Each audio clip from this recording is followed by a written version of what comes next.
that's when I see the lights behind me start to flash. And I didn't even think, I just hit it. I was driving like my life depended on it. And then I parked the car, hopped out, closed the door, and I started running. And he pulls out a burner, shank, it's like 6 inches. And he passes it to me. And he goes, here, that's yours. Don't ever leave the cell block without this. He was the reason I made it out of that place alive. Okay, so today I interviewed a man named Yotsai, a fascinating young cat out of Baton Rouge, Louisiana. Yotsai is a community leader, he's an up-and-coming rapper, but before all of that, he was deep in the streets. I'm talking a dope boy since he was in grade school, doing robberies. He was a gun for hire, we're gonna get into that. But he eventually ended up taking a bullet in his back, and now he's bound to a wheelchair for the rest of his life.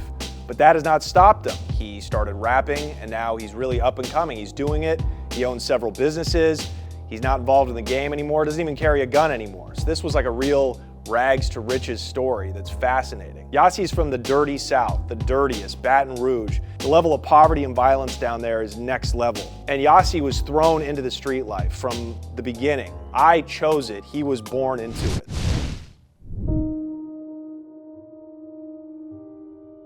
The story was that I was taken away as a baby because my mom, my uncles, and stuff like that, they was selling drugs, using drugs, and stuff like that. So I never knew that full story until I got older. In my experience, every ghetto family, quote unquote, has a church-going side and a gangster side. It's never all gangster or nefarious. So this is so funny, like, you know, and all the black guys that I grew up with, all the young black kids, they had like that same thing, right? Where one side was like the bad side. Like, oh, you know, your uncle, he's up to no good. And then everybody else is going to church. So it was like this kid reminded me of guys I grew up with, you know, just, I mean, way, way more gangster. But the older I grew, I was back and forth from my aunt to my mom. You know, so my aunt, she's a church-going lady.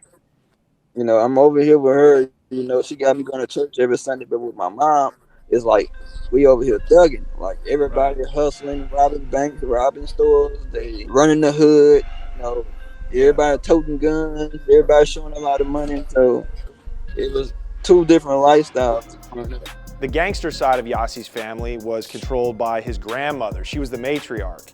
And as you'll see, Yotsai describe, she was getting in bricks. She had a Colombian source that was bringing her wholesale cocaine, and she was selling it out to the crack dealers, I assume, in their area of Baton Rouge. My grandmother sold bricks. Grandma was the original gangster. She slowed down after her plug got arrested. She's very solid about her business, you know. Right. So she only told us like as much information as she can tell us, but she did tell us that it was her, another female, and the guy that was teamwork. And once the guy got arrested, he didn't tell on them. So she just left it alone because she didn't trust nobody else. She's free to this day. She changed her whole life around. Like my grandmother and my aunt was running the hood. Yotsai committed his first robbery when he was 10 years old. He used a gun that he got from his older cousin. There was a guy in the neighborhood who used to pick on him, an older guy. He was a pot dealer. And I actually never found out how old he was. I assume he was older than Yotsai at 10 years old. And Yotsai went over there and he tied him up, made him open the safe, and he said that dude's in a better place now. The first time I shot someone was 10. You can say home invasion because it started like an outside where I'm coming to buy some weed, and then I forced him into his house, and then he didn't want to listen. I hit him first, then I shot him. He tried to wrestle you know, I'm 10. So he tried to man up on some like I was weaker than him type stuff, and that would cause me to have to shoot him. What happened to the guy? He's all right. He's in a better place. Yotsai was being forced to basically commit robberies in order to feed himself and his aunt. His mother, father, his grandmother, they were all selling drugs. His mother was big into partying, he said, but she was a pot dealer. His father sold formaldehyde. Okay, get this. He called it acid. My mother, you know, she loved to party a lot, so she was partying a lot. But she still was doing her thing with the weed and stuff like that. You know, my dad, he sold acid. You know what acid is? Like LSD. like the acid from the nursing home. But as he went further along in the conversation, I realized, oh, acid to them just meant formaldehyde. And according to Yotsai, his father had a guy working in the funeral home who would steal formaldehyde and sell it to Yotsai's father. Yotsai would then dip cigarettes in the formaldehyde. They call it wet down there, smoking wet. And he would sell the cigarettes. You dip the cigarette Oh, yeah, inside acid and you smoke it. Oh, okay. I thought that was PCP, like Sherm. Yeah, cause that's the slang that I always heard from it was like acid. But my daddy, he used to smoke it on his blunts. And that's common if you listen to like old school 90s rap from the South. They're talking about smoking blunts dipped in formaldehyde. So that's what Yotsai meant by acid. So I thought that was fucking wild. He had to plug to the funeral home, and they was selling him the acid for cheap, and he was going in the streets selling it way more. Formaldehyde, it's called. I believe that is the name. Yotsai said his father even drove around in a hearse. My daddy had a hearse on rims. He had it on switches. So he used to ride around he used to pull off from the funeral home with the acid, hitting switches, ride around serving acid. That was like his regular day-to-day car was a funeral hearse on rims. I mean, you've got to love the Deep South. Today's episode is sponsored by BetterHelp. You guys, life doesn't always come with a user manual. I went through a very tough breakup last year, and it was thanks to online therapy through BetterHelp that I was able to work through some of my pain that came from that experience. BetterHelp is the world's largest therapy service. BetterHelp has matched 3 million people with professionally licensed and vetted therapists available 100% online. Plus, it's affordable. Just fill out a brief questionnaire to match with the therapist. If things aren't clicking, you can easily switch to a new therapist anytime. It couldn't be simpler. No waiting rooms, no traffic, no endless searching for the right therapist. Learn more and save 10% off when you go to betterhelp.com/connect. That's BetterHelp, HELP.com/connect. Take control of your mental health today. All right, let's get back into the show.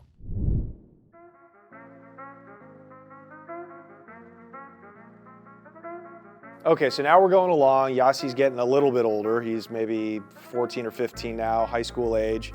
And no surprise to me, he's actually a good student. I could just tell by talking with this guy. I'm like, there's a natural intelligence to him, a natural curiosity.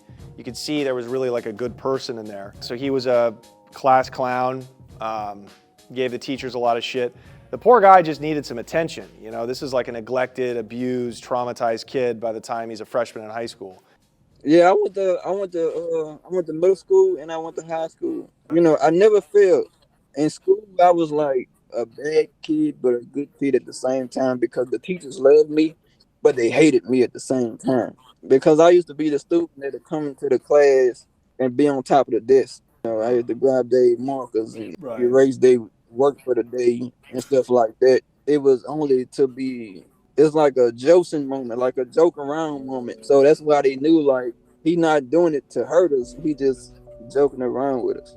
You know, I always hear these stories and it hurts because I'm like, God, if that kid had half of the opportunities that I had, he would be, you know, running some gigantic company by now.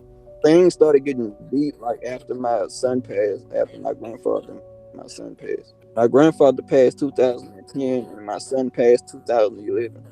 His grandfather was a crackhead, but he raised Yotsai along with his aunt. So this was like losing a parent to him. And it hurt Yotsai because his grandfather, it sounds like he was abused by the crack dealers that he would buy from in the neighborhood. My grandfather was on drugs also. So I used to see him get treated bad a lot, you know, by like the people he buy from and stuff. Like they used to be beating on him and messing over him and stuff like that. And, you know, I was like small at the time, so I couldn't really defend him like I wanted to, but I always wanted to get his revenge for him because he was my right hand. You know, he had me with him every day. But the final straw, you could say, what really pushed him over to evil was the loss of his child. But nobody told me that my son was gone. Just like everybody told me, you know, kept away from me. So when I went to the ICU, I'm thinking he's still alive, but the whole time he's gone. The hospital set us up. They knew we was broke, so they was like, y'all want these free brochures to the kitchen and get y'all some free food. Take a break. We'll watch it for y'all and this and that. As soon as we got it and we went down to the kitchen, the woman came ran in, and then that's when she told us we had to help him come upstairs. And when I went upstairs and I saw my son wasn't connected to the thing, and he was just like pale, pale, pale, I just went completely into the dark side. I started taking hits. I started robbing more. He starts making real money, especially for a teenager. He's making a living just by killing people for hire. And he was good at what he did. I mean, watch the interview. This kid is thorough. And so word got out. So next thing you know, he's got people knocking at his door trying to hire him for wet work. How much were you taking hits for? $5K. Who was hiring you? Drug dealers. They was always like some jealous type guys, though. Like, you know, they was mad because the other guy was probably making more money than them, or they was always was like some jealous situations when it came down to it. Yotsai's a smart kid, so if you think back to his days when he was in school, even as the class clown, he was getting good grades, he was passing. This guy's good at whatever he does, and being a murder for hire was no exception. He was thorough in the ways that he plotted his hits. I always was smart, always. You gotta pay me a good percentage up front. Because I gotta do all the homework. I don't need your help with homework. I'm gonna go study him. I'm gonna go look up everything about him. By the time I finish telling you what I know about him, you're gonna be scared. I made sure I know everything about everybody before I made any move. And you know, but my favorite was I love to use assault rifles though, because they light. You know, I can swing them, I can run, I can jump with them easily. They pretty accurate. I'm fascinated by where a young man from the streets of Baton Rouge gets like a military grade weapon. And this is what he had to say. Oh, you can get that off the streets from anywhere. You can get those things for about $200. Yeah, I don't like AK-47. It's like an AK-47, you can find one of those for like $150 right now. And there's just like a gun dealer in the hood that you go to? Yeah, sometimes. Yotsai worked alone most of the time. And the one time that he did take on a partner, it didn't end up so good for his partner. Did you work with anybody? Did you have a partner, somebody to help you? I tried it one time before, but I had to get rid of him too. I had to send him to a better place too, because like he was too loose and messy. I still struggle to understand quite how this made him feel, but he kept coming back to something throughout the episode. He said with every body that he dropped, with every squeeze of the trigger, he felt Satan, as he would say. He felt the evil flowing through him. But at the same time, he felt a freedom. I thought that was fascinating. He said pulling the trigger made him feel free. It alleviated himself of, the heartache and the poverty and all of the neglect that he felt in his young life. In the beginning, I got a rush. But when I first started taking hits, I felt like I was working for Satan. Like that shit, like you really can go in the mirror and you really can see yourself turn evil type shit. Like you can feel the energy of evil when you really doing that shit. I just always knew I wanted a better life. I knew I was only lost into that lifestyle because I was broke financially. I had a lot of stress and depression going on from losing so many people and so many people fucking over me. So I had all that built up, and I'm a Scorpio. Scorpios hold shit. But clearly he's aware that what he was doing was wrong. I mean, he's not a psychopath. He's not some bloodthirsty murderer. He was doing it as a business opportunity. That's what I found really fascinating as well, is that he knew what he was doing was evil.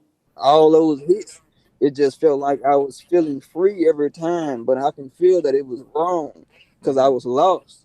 I was lost to what I was really actually doing. So as time went by, I started feeling that I wanted something out of life. I wanted to do better in life. And, that's why I'm still free and alive today to be able to change my life and do something better.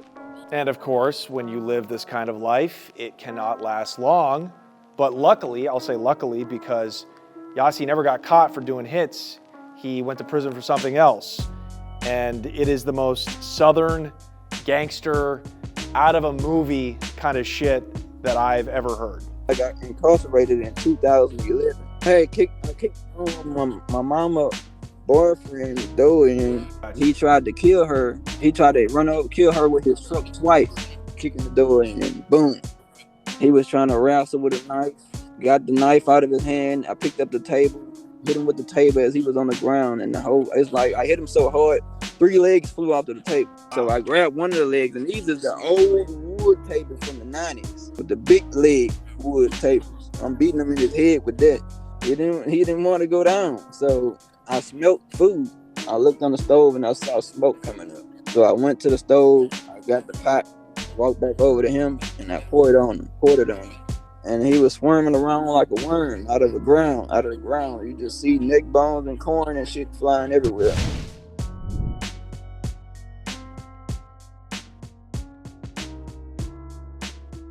So in 2015, he comes home, gets released, and he goes back to doing sticks. He's not, I don't think, committing any more murders, but he's committing robberies. That's his bread and butter, is a stick-up kid.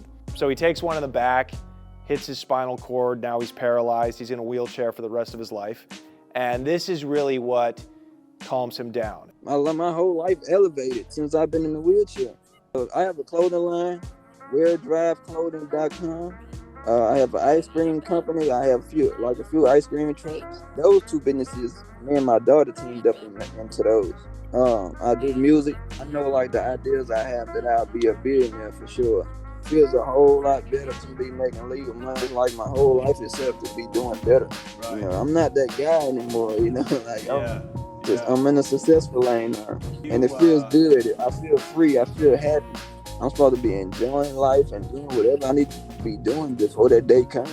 So when that day comes, it's going to come. Right. I don't need to have a gun on me. I move by God. I mean, the kid is not scared to die. He's not scared of any of those cold cases popping up. I mean, the kid is living in Zen. He taught me a lot. Like now I got to reevaluate all of my anxiety. I got no problems compared to what this guy has had to face.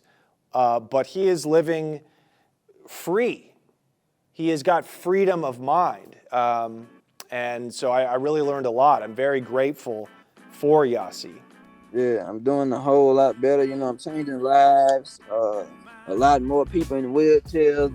They say I'm their motivation. They watch me almost every day just to see what I'm doing to motivate them. I love hearing that. He's inspiring other people in wheelchairs, other wheelchair artists. And as I told him in the interview, the first thing I thought when he told me that he was trying to become a rapper, I was like, fucking right. Like there's never been a wheelchair rapper before. So I might have been talking to a future pioneer of a totally different genre of music. So I just thought that was great. So, but I so appreciate y'all having me on to tell my story because it's what I love to do is have interviews like this and talk. This is my counseling. But you made me feel freer just by talking to you. Disable _savage. My YouTube channel is Yotsai, YOTSAI. You on top, so am I. Yotsai, you on top, so am I. Or just type in I can't nut. All right, man. Peace out, man. I love you guys, man. There you have it. From his first robbery at 10 years old to taking hits to gang banging, selling dope, getting paralyzed. Now he's rapping and he's got this amazing career that's budding. And fuck all that material shit. Like his transformation from really being dead inside as a human being to finding God and living for the moment and rejecting violence and all that stuff. That's man, it's this is an inspiration to anybody that's trying to turn their lives around, right? And the fucking American experience, I mean, Jesus Christ, am I living in the same country as a kid that's born into such wretched conditions? It's wild, bro. I don't even know what to say. I mean, I watch shit like this and it kind of disgusts me that I lived the life I did because it was so unnecessary for me. Compared to a guy like Yotsai, I had every opportunity. And I fucking guarantee you I complain a lot more about life than this guy does. So I hope you guys take something from this and apply it to your own lives and your own struggles, at least to see whatever situation you have, compare it to Yossi and be like, hey, my life's okay, you know? And if this kid can do it, then certainly I can overcome whatever is holding me back, you know? All right, you guys, that's been today's episode. Thank you so much. I love you all. And remember, if you want to see this full episode with Yossi, full uncut and uncensored, go over to Patreon right now, patreon.com/TheConnectShow, or become a member of the YouTube channel. The full episode is up on there. It's a great way to support us. We will see you next week. Take care.